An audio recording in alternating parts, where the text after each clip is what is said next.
네, 자, 북한과 관련된 소식이 두 개 준비됐습니다. 3위와 6위에 위치한 뉴스인데 북한이 자폭적 무인기를 100대 배치했다는 지적이 또 나왔고 영변의 원자로는 대통령이 네덜란드 해관보 정상회의 때 문제점을 지적했었는데 심각한 상황이 이어질 수 있다는 전망들이 계속 나오고 있습니다. 관련된 얘기를 나눠보겠습니다. 그에 앞서서 자, 채널A 정치부에서 외교안보 담당 데스크를 맡고 있는 기자죠.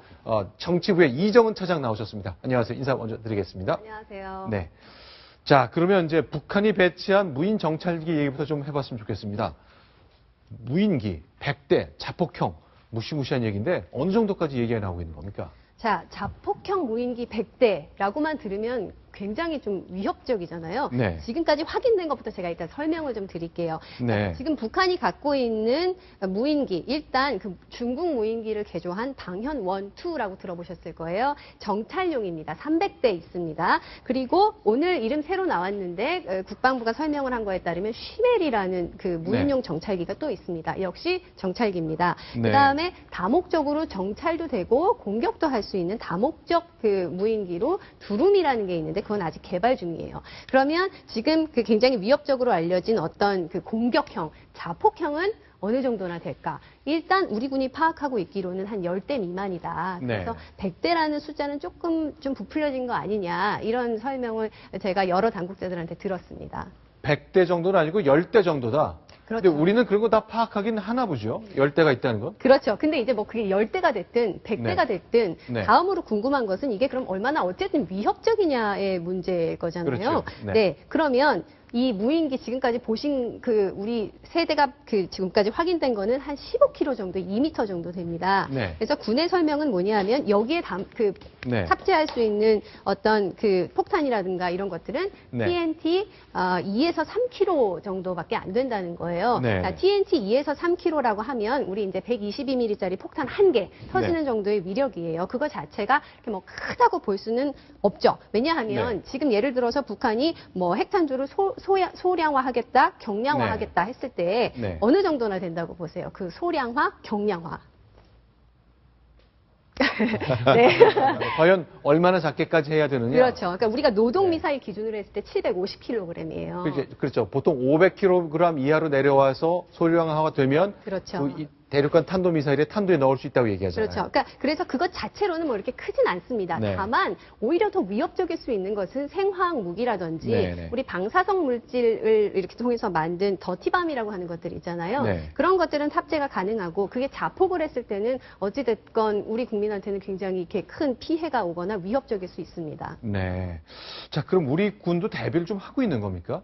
그런데 이번에 이제 무인 자폭형이라는 게 결국 무인 항공기에 폭탄을 다룬 다음에 어디서 그냥 떨어지는 거니까 사실 미사일이나 다름없잖아요. 그렇죠. 네. 지금 이정은 기자가 아주 설명을 잘 해주셨는데 네. 전체적으로 우리 군이 지금 말하고 있는 숫자는 정확한 숫자라고 말하기가 어렵다. 네. 그리고 북한이 가지고 있는 가장 많이 가지고 있다고 할 경우에 약 1000여 대의 네. 무인기가 있고 그중에 자폭형 무인기만 지난해 3월 정도에 군부대에 배치한 것만 100여기라고 하는 거는 그거는 분석, 추정이거든요. 네. 그리고 지금 이정은 기자가 얘기한 숫자도 사실은 추정입니다. 그게 확인돼서 말씀드리는 건 아니고요. 그리고 아까 얘기했듯이 핵 방사능을 미사일에 실으려면은 네. 지금 미국 같은 경우는 100kg 이하까지 소형화를 했어요. 중국 네. 같은 경우는 200kg 이하까지 했고 네. 그러나 지금 현재 북한은 1톤 이하 네. 내려오지 못했다 하는 게 정부의 그리고 전문가들의 아주 대부분 대체적인 그런 분석이고요. 네. 그렇지만은 아까도 이정은 기자 얘기했듯이 생화학 무기 같은 게 여기에 네. 실려가지고 자폭을 한다면 우리가 그걸 막기도 어렵고 해서 현재 우리 군은 두 가지로 하고 있습니다. 하나는 네. 기존에 가지고 있는 탐지 기능을 최대한 활용을 하겠다 네. 하는 게 하나가 있고요.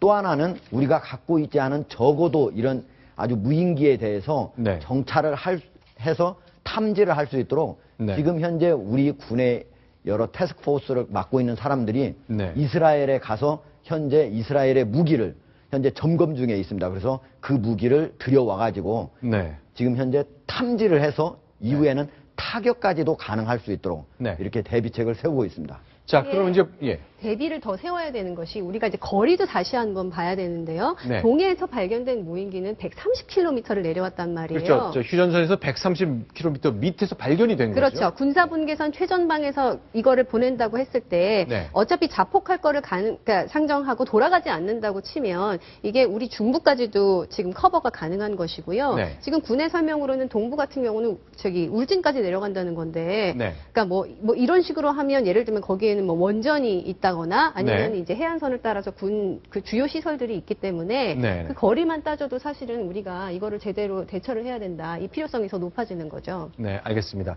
자, 그러면 오늘 우리 군 당국 그동안 북한의 무인기 때문에 그 국민들이 걱정을 굉장히 많이 하니까 한국이 갖고 있는 무인기를 좀 공개했습니다. 송골매라고 불리는데요. 그 영상 같이 보시면서 우리 군은 과연 어떤 종류의 무인기를 갖고 있는지 한번 얘기를 나눠봤으면 좋겠습니다.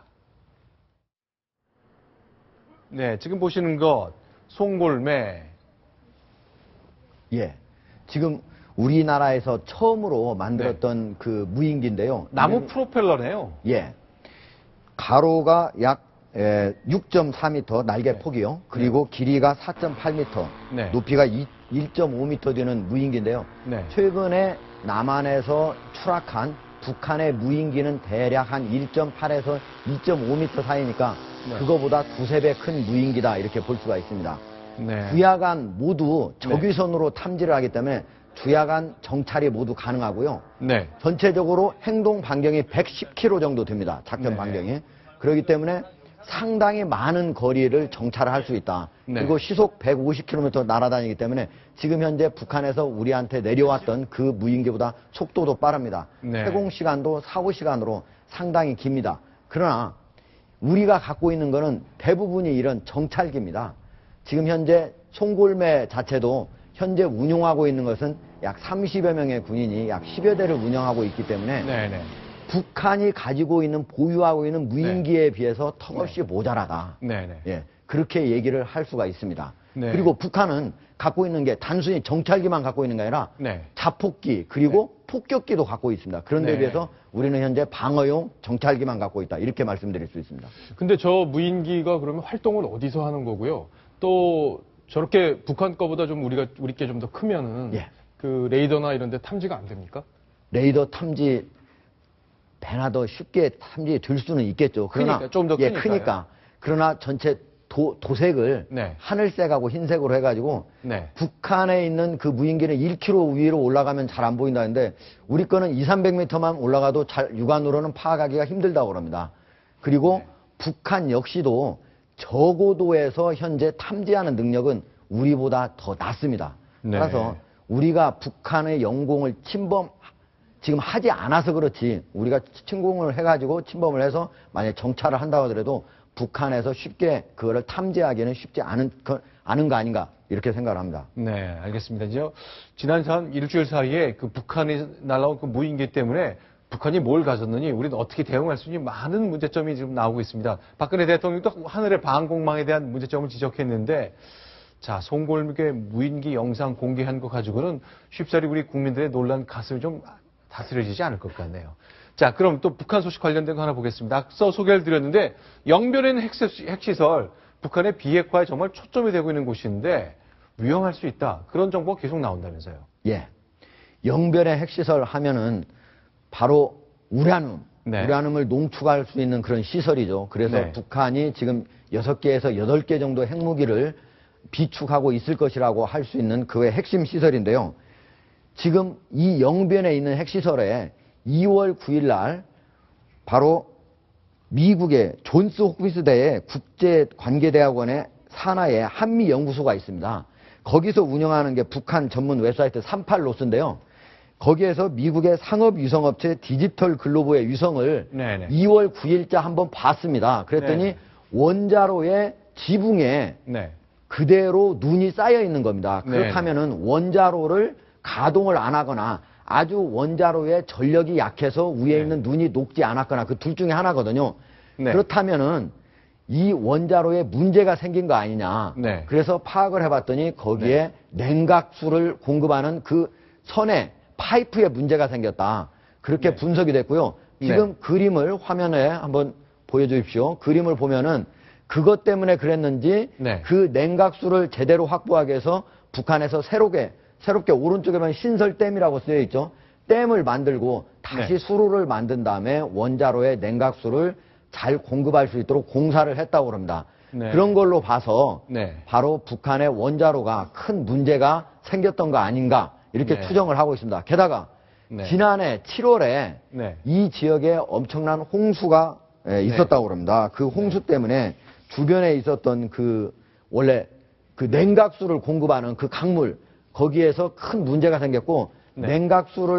냉각탑이라든지 여기에 네. 크게 모래가 많이 쌓였다고 합니다. 네. 그래서 그런 것 때문에 네. 바로 박근혜 대통령도 네덜란드에서 열렸던 해관보 정상회의에서도 만약에 영변 핵시설에 문제가 생기면 이거는 체르노빌보다도 더 큰 문제가 생길 수 있다라고 경고를 했고 이게 실질적으로 현실화될 수도 있다고 하는 점에서 우리가 앞으로 크게 주시를 하고 계속적으로 지켜봐야 될 대목입니다. 그러니까 만약에 거기 저 영변에 핵시설에 문제가 생기면 예.